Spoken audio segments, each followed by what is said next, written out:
Hello, everybody. Today I'm going to be talking about my journey getting into ebooks, how I got into them, and my transition from reading ebooks on my iPad and iPhone to a Kindle Paperwhite. If you want to go right to when I talk mostly about the Kindle Paperwhite versus reading on other devices, you could skip to the timestamp down below. But I'm going to start out by talking about how I got into ebooks in the first place. And this was very much a convenience thing for me. When I started getting into reading fiction again, I knew I didn't want to spend a lot of money on this hobby, at least to start with. And so I was utilizing the library quite a bit, and that was just wonderful for saving money. But as I discovered BookTube and I found out about some new release books that I did want to get my hands on, I found that was not as accessible through my local library. And I then decided to start purchasing certain ebooks because sometimes they were a bit less expensive than the physical copy. So it was a convenience thing for me, but then I found there were so many other highlights to having an ebook. So for one thing, you can change the font size, which is wonderful on an ebook. You don't have control over the font with the physical book, but you can change the spacing, you could change the font size, you can change the font type, you could change the lighting. And so all of that felt very convenient. The other thing I also appreciate about the ebook is the search feature. I know that my husband really utilized this when reading Gardens of the Moon, which we buddy read together. I used the physical copy and he used the ebook copy, the Kindle copy. And through the Kindle app, he was able to use the X-ray feature to highlight certain names and know who characters were or if they have come up before, and use the search function too. So if you're looking up the word Warren and want to see if that word came up before in the book, you could check that way. The other thing too is that you could also use Wikipedia on the Kindle app. So if you're referencing a word that is pretty common in our language or that is from our world usually you can pull up a Wikipedia box that will come up on the screen on a Kindle device on the Kindle app. And yes, I'm mostly talking about the Kindle app in this video. The other thing that's really wonderful about the Kindle app is that you can also do annotation. You can write notes, you can highlight passages. And I'm going to be talking about that quite a bit in the later part of this video. Another reason that it has become very convenient for me to read ebooks is because over the last couple of years, I've transitioned to reading primarily most of the time on my treadmill while I'm walking in the morning or pedaling on my stationary bike. And the nice thing is that with both forms of equipment, I have it set up in such a way that I can open a physical book should I need to, but there can be a challenge if the pages don't lie flat enough or if you have to move the spine in a certain way, and that can be kind of difficult at times. Whereas with an ebook, the pages lay flat, so you never have to worry about that problem. So I really appreciated that, at least for my personal lifestyle. As for audiobooks, though, I should go ahead and mention that if you use Audible again and you use the Kindle ebook, the Whispersync function does work for certain ebooks on the Kindle Paperwhite, and it's no different for any other device, where if you decide to read some of the ebook and then later pick up with the audiobook will pick up where you left off on the ebook and vice versa. So if you're listening to the audiobook, stop at a place and pick up the ebook, it will automatically ask you if you want to go to the page that you left off for the audiobook. And you have that choice, and I think that's a big plus. Now, as for my history with devices, I think that my first reading device was my iPad that I got back in 2011, 2012, around that time frame. So I think that was a second generation iPad, if I'm not mistaken. And so that's what I used initially, and sometimes my phone as well, my iPhone. But then eventually my grandmother-in-law gave me her old Kindle. I think this is a Kindle Paperwhite, but it doesn't have a touchscreen. And that actually drove me crazy after I was used to my iPad. I just didn't like it because I like to highlight passages, which I'm going to talk about here in a minute, the annotation features with Kindle. And I just didn't really like how clunky it was. It was kind of fun in a way because it kind of reminded me of a video game console of like an old archaic Game Boy or something in a way. But after a while, it just drove me crazy that I couldn't touch the screen after being used to my iPad. So I stopped using this, I retired this device, went back to my iPad. Now, as for getting this new 11th generation Kindle, this was gifted to me for Christmas from my husband, and we did have some conversations about this beforehand, before he gifted this to me, because I found last year I was reading a lot of ebooks. And I don't know that it was due to reading on my device or screen time, but I found I was prone to ocular migraines, unfortunately. So I don't know, again, what caused the ocular migraines, but I did find that they seemed to be correlated with eye strain or eye fatigue because my eyes would just feel so exhausted. All the muscles behind and around my eyes would feel exhausted whenever they happened. And it was a concern I had. I did go to my eye doctor. I upgraded my glasses. These glasses are progressives and they're supposed to be really good at filtering out blue light and they're supposed to be good for reading up close on your screen, but it didn't seem to be helping. And so I also get vertigo too, which is unfortunate. I don't need to go into all that detail, but in general, I did find that maybe it would be most important to do something that was easier on the eyes, which is why my husband gifted me this Kindle Paperwhite. And I have to say that that is the biggest pro when it comes to the Kindle Paperwhite. And you could probably say the same about the older Kindle as well. I mean, this one's not charged up, so I can't really show you. But with this new Kindle Paperwhite, I can definitely tell you that it's soft on the eyes. The interface is very easy on the eyes. And unlike the older one, this does have a touch screen, so you can highlight passages really easily. And you can write notes. You can share those things, I guess. There's a share feature there. It has the Wikipedia feature as well. It has the X-ray feature, all of those things that you can expect on a Kindle app. So that was how I ended up with the Kindle Paperwhite and why I transitioned from reading on my iPad, particularly my iPad Pro and my iPhone, to this Kindle Paperwhite. The other thing I want to mention though about annotation now, I didn't realize this would be so important to me until actually I read The Crippled God last year, actually year before last now. I can't believe it's already been that long. So at the end of 2021, when I was reading The Crippled God, I had read all the Malazan books with the physical editions, but when I was reading The Crippled God, I decided to download the ebook because I was traveling at the time, because it was around Christmas time. And I was surprised because beforehand, whenever I would read a Malazan book, I would tab the heck out of it with my colored tab and my colored system of tabbing. And then I go to my computer and write out notes. And I don't really do well with shorthand notes. I need to get better at that. But I would take some time to type out a bunch of notes and quotes and things like that. And I didn't realize how much time out of my life that was taking until I read The Crippled God on ebook. And it was just so easy to highlight passages and color code the passages. Now there are 4 different colors you can use on the iPad. And also just to write out notes or even use emojis if I didn't feel like spelling out, this made me sad or this made me angry, whatever. You could just put an emoji to kind of express your shock or feeling in the moment very quickly. And so I found that was amazing how much time it saved me to use the notes feature. I know that not everybody is big into note taking, but I do like to take notes. I just find it helps me to engage with the text a little bit more when I'm able to do it. And I do find myself hesitant to write in the margins of books. One, because there's sometimes not a lot of space in the margins to write, but also I just feel weird writing in my books. Like, what if I want to unhaul them someday?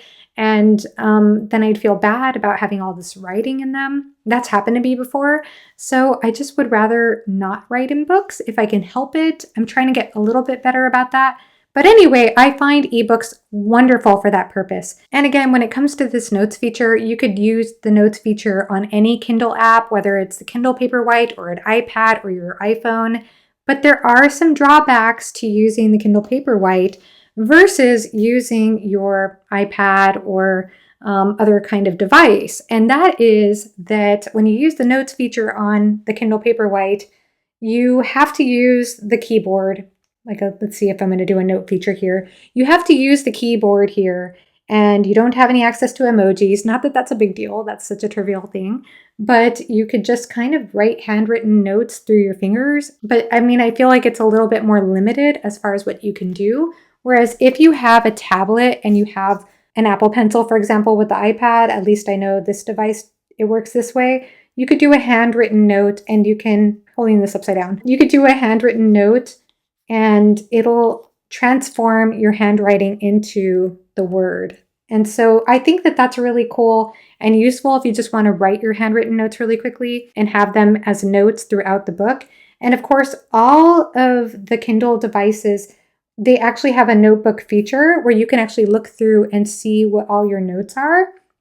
And you could do that on either device. The big drawback, though, is that for the Kindle on your iPad, you can highlight in various colors. You have various colors here. And I like to color code when I'm highlighting passages.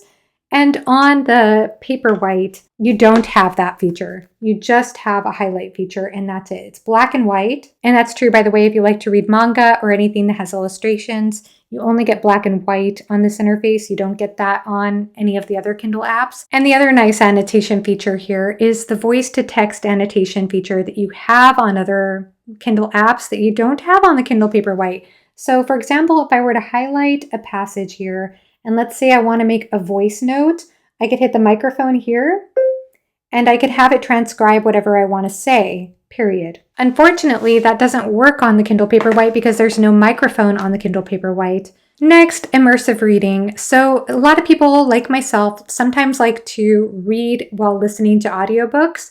And with the Kindle app on my iPad or iPhone, you have this immersive reading feature for certain ebooks and certain audiobooks. This works through Audible, by the way.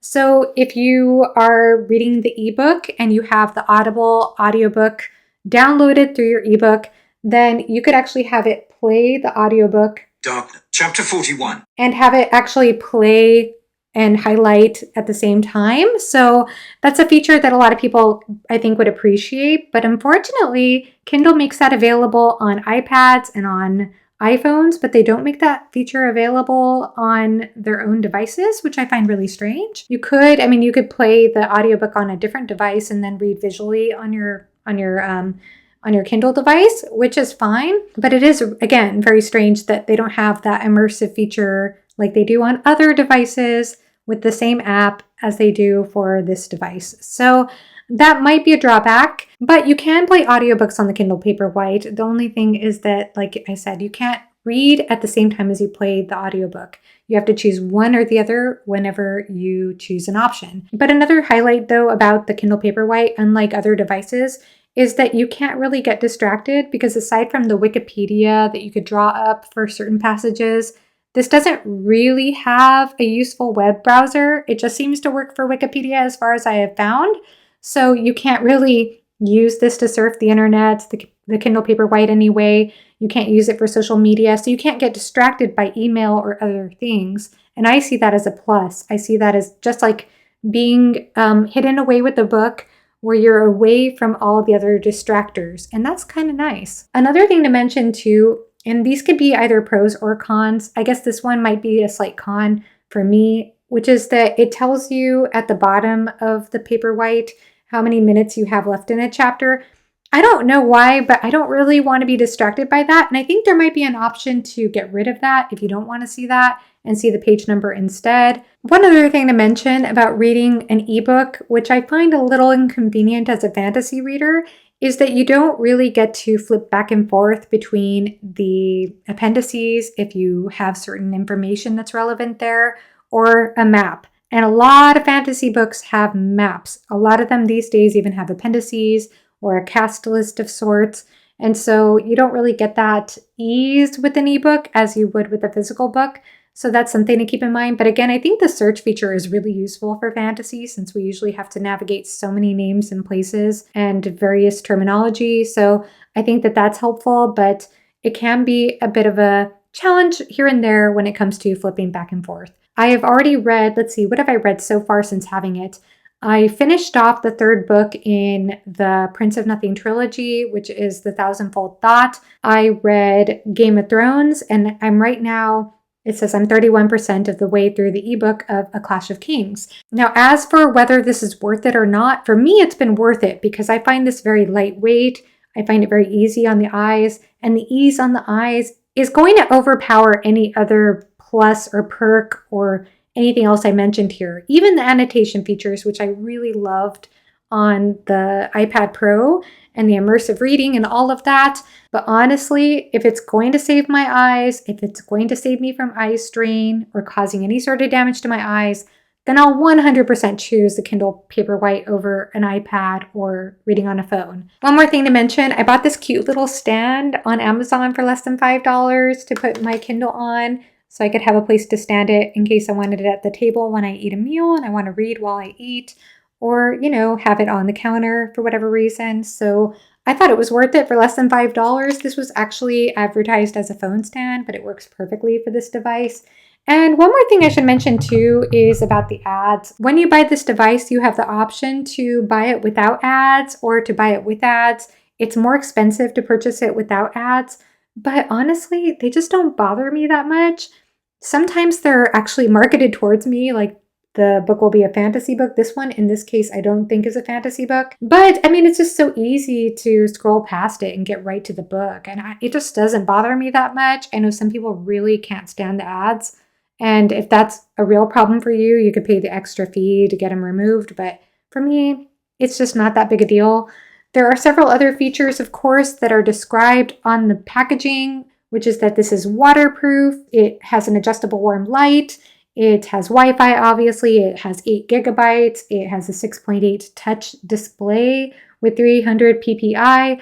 I also quickly want to talk about accessing ebooks for your Kindle device, and this goes for any Kindle device or app that you have, even if you just read on your phone. So of course, if you have a Kindle device, you have access to your Kindle library here, and you have access to the Kindle store, so you can get books very quickly and conveniently. If you have a Kindle Unlimited account, you can get a number of ebooks for free. But if you have access to the Libby app through your local library system, you can check out ebooks through your local library and have them sent to your Kindle device. And you could read those ebooks on any of your Kindle devices for as long as you're able to check out the book. Another thing worth mentioning is about Amazon Prime. So if you have an Amazon Prime account and you choose not to do the 2-day Prime shipping, sometimes they will give you an extra digital credit for $1 to $3, and they add up over time that you can use towards audiobooks or ebooks through the Kindle or Audible store. So that's something that I do all the time. If I want to order something on Amazon and I'm not in an immediate rush to get that thing, then I sometimes will do delayed shipping to get the extra digital cash, so I could spend it on ebooks later on. But another drawback though is that of course this only works with Kindle and it only works with Audible. So if you use another subscription account like Scribd, it doesn't really work the same way. You can't have your Scribd ebooks sent to your Kindle device or your Scribd audiobooks sent to your Audible. It doesn't work that way. So it's worth researching your options. And now I'd love to hear from you. What are your thoughts on e-readers or ebooks? And have you invested in a Kindle? And if so, what kind do you have? Do you like it? What are your thoughts? I would love to hear from you. And thank you so much for watching. Bye-bye.